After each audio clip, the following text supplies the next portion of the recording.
World test championship 2023 का final हो गया, जो ऑस्ट्रेलिया के नाम रहा। 209 रन से शिकस्त दी है इंडिया को। मुझे फ्रेंकली स्पीकिंग मैं इतना एक्सपेक्ट नहीं किया था, क्योंकि मुझे लग रहा था शुरू से ही कि बहुत बैलेंस टीम में दोनों, और सारे एस्पेक्ट्स कवर्ड हैं दोनों टीमों के, और कांटे का मैच होगा। और अगर आप थोड़ा गौर करें, चौथे दिन का जब इख्तिताम हुआ है ना, तो इवन के मेरी भी यही फीलिंग थी कि जो पांचवा दिन है ना, बहुत बेहतरीन होने वाला है और one of the best day cricket का होगा, क्योंकि उस टाइम पे जो मैच था बिल्कुल बैलेंस्ड था कि कहीं भी जा सकता। आप कोई नहीं ये कह सकता था कि मैच यहाँ जाएगा या यहाँ जाएगा, क्योंकि जो आखिरी 1 घंटा विराट कोहली और अजिंक्य रहाणे ने बैटिंग की, वो माइंड ब्लोइंग थी। बहुत क्लास की बैटिंग की, ज़बरदस्त बैटिंग थी। आल्दो के पहली इनिंग इंडिया ने जब कंप्लीट की तो वो 173 रन से नीचे लग गए थे, लेकिन फिर भी जब ये फाइनल आवर बैटिंग की ना, चौथे दिन के आखिरी घंटे में, तो लग रहा था कि मैच जो है ना कांटे का होगा। आखिरी दिन जो है ना नहायत ही कांटे का होगा।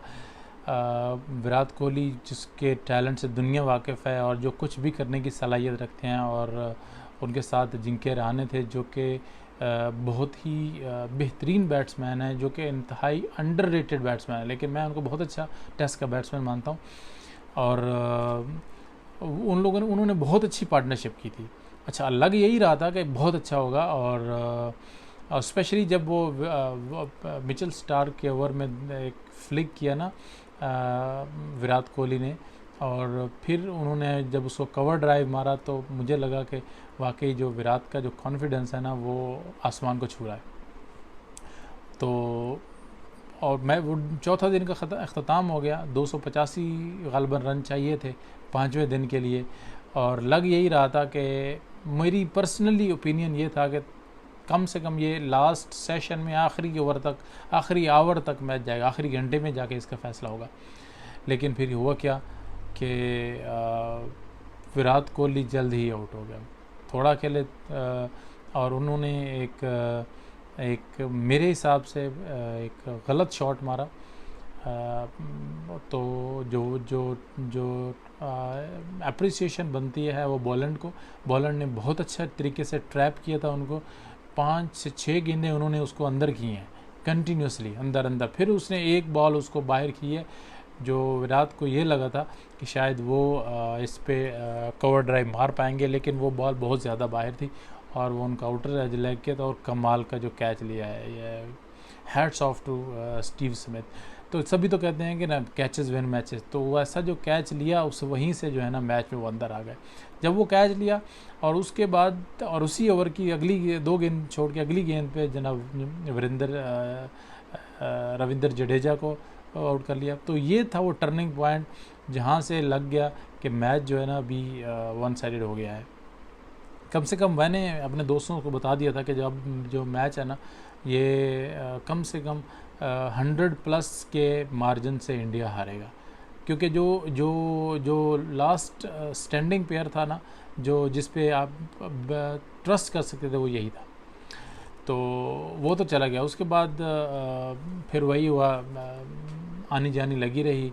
आल्दो के भारत ने अच्छी कुछ स्ट्रोक्स खेले हैं, कुछ थोड़ा बहुत कॉन्फिडेंस उनका भी दिखा, लेकिन उनके पास एक्सपीरियंस नहीं था, वो नहीं चल पाए। अजिंक्य रहाणे भी अच्छा खेले, लेकिन जितना अच्छा था वो इनफ नहीं था, क्योंकि खसारा तब तक 285 रन का था उस दिन, तो वो पूरा नहीं कर पाए। तो अल्टीमेटली 209 रन से हार गए। अगर आप इसका थोड़ा डीप एनालिसिस करेंगे ना कि इंडिया ने कहाँ पे मैच हारा, तो मेरे हिसाब से इंडिया ने जो पहली बात है कि उन लोगों ने सिलेक्शन ही गलत की है। मेरे हिसाब से, मेरी प्लानिंग के हिसाब से अश्विन को बाहर नहीं बिठाना चाहिए था, ठीक है। क्योंकि इंडिया, आप अगर अश्विन का या इंडियन क्रिकेट टीम का टेस्ट रिकॉर्ड पिछले 1 साल का निकाल के देख लें, तो आपको मोस्ट ऑफ द मैचेस में एक एक्टिव पार्टिसिपेशन और विनिंग पार्टिसिपेशन है रविचंद्रन अश्विन की।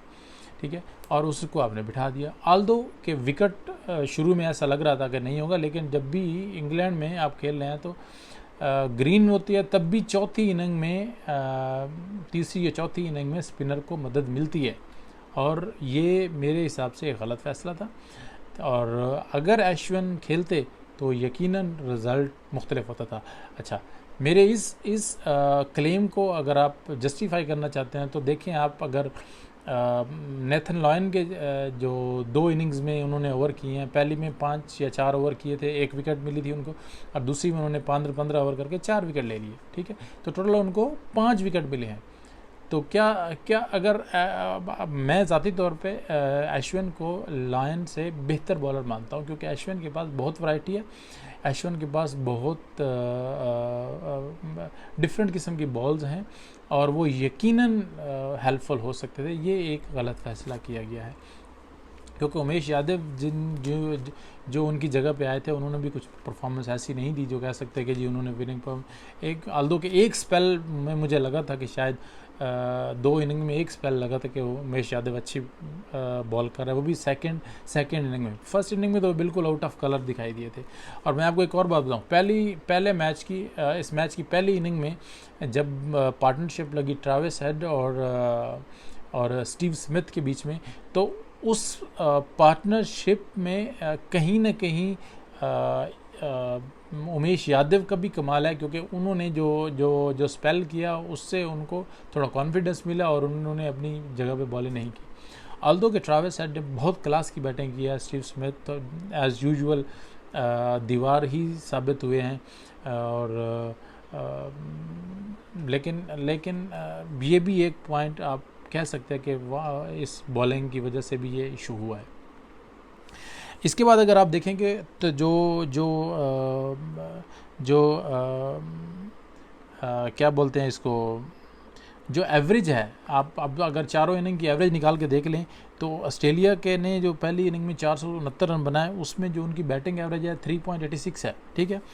इसी के मुकाबले में इंडिया की 4.24 है फर्स्ट इनिंग में। सेकंड इनिंग में ऑस्ट्रेलिया 3.19 एवरेज है, 270 रन बनाए 84 ओवर खेल के, और सेम ऐसे ही इंडिया ने भी 234 रन बनाए आखिरी इनिंग में, और उसकी जो एवरेज थी 3.68 है।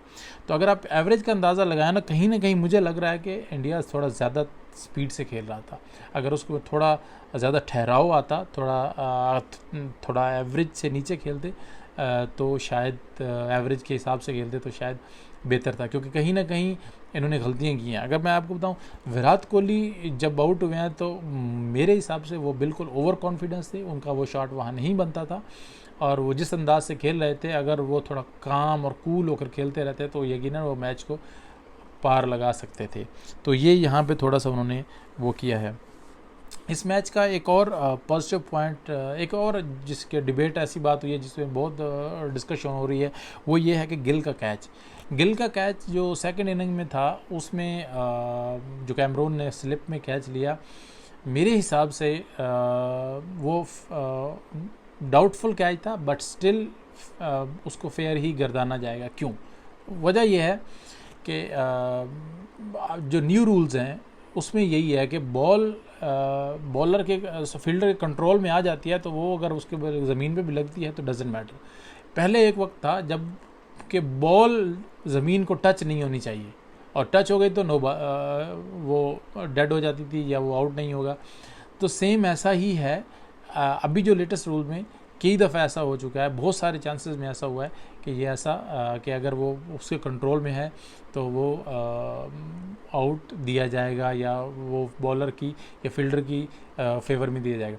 से आल्दो कि आप अगर उसको रीप्ले को देखें तो उसमें उसकी 2 फिंगर जो नीचे वाली हैं वो बिल्कुल उसके अंडर दिखाई देती हैं।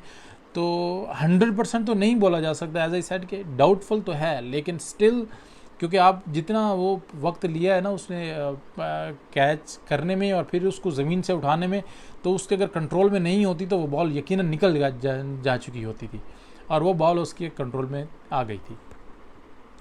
तो काफ़ी डिबेट हुई। मुझे एक और चीज़ देख के खुशी हुई कि जो रोहित शर्मा ने जो लास्ट जो प्रेजेंटेशन दी है ना, उसमें उन्होंने कहीं भी इस कैच का जिक्र नहीं किया और ना ही इसको उन्होंने इसका जो शिकस्त का मलबा इसके ऊपर डालने की कोशिश किया। ये बहुत अच्छी बात है, मुझे बहुत अच्छा लगा है। ठीक है, हार जीत होती रहती है, डेफिनेटली इंडिया उस लेवल पे नहीं खेला, प्लान्स एग्जीक्यूट नहीं कर पाया, लेकिन वो उस एक्सक्यूज़ को सामने नहीं लेकर आया, ये एक बहुत अच्छी बात थी। और बॉलिंग में अगर आप एनालिसिस करें तो ऑस्ट्रेलिया ने बहुत अच्छी बॉलिंग की है, बॉलैंड बहुत बेहतरीन बॉलिंग की है, बॉलैंड, मिचेल स्टार्क, सारे बॉलर्स ने कंट्रीब्यूट किया। अगर आप एक और भी चीज़ देखें ना कि मिचेल जो इनका जोश हेज़लवुड अभी बाहर बैठा हुआ है, मतलब जोश हेज़लवुड भी बहुत क्लास का बॉलर है, जो इसमें कोई दो राय है नहीं। लेकिन अगर ये चीज़ देखेंगे तो दूसरी साइड पे तो जसप्रीत बुमराह भी बाहर है।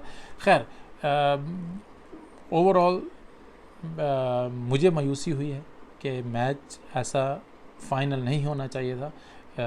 आखिरी ओवर और कम से कम आखिरी आवर में मैच जाना चाहिए था, लेकिन शायद वो कंसिस्टेंसी नहीं दिखा पाए सेकेंड इनिंग में। अच्छा, एक और चीज़ इसमें एक और बात देखें, देखिए जहाँ अगर आप इंडिया की खामियों का कहीं पे भी या नाकामियों का अगर कहीं पे एनालिसिस करेंगे ना, तो देखें एक जो सेकेंड इनिंग में ऑस्ट्रेलिया की मिचेल स्टार्क और कैरी के बीच में एक पार्टनरशिप लगी थी, शायद वो 95 रन्स के आसपास कहीं कोई वो पार्टनरशिप थी।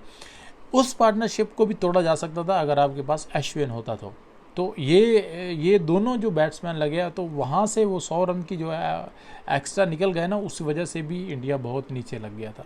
ठीक है, तो मैच ओवरऑल पिच अच्छी थी, बैटिंग के लिए साजगार थी पाँचों दिन, लेकिन ये कि अच्छा मैच हुआ और इसको और अच्छा किया जा सकता था अगर फाइनल वाले दिन इंडिया थोड़ा और सेंसिबली के साथ खेलता।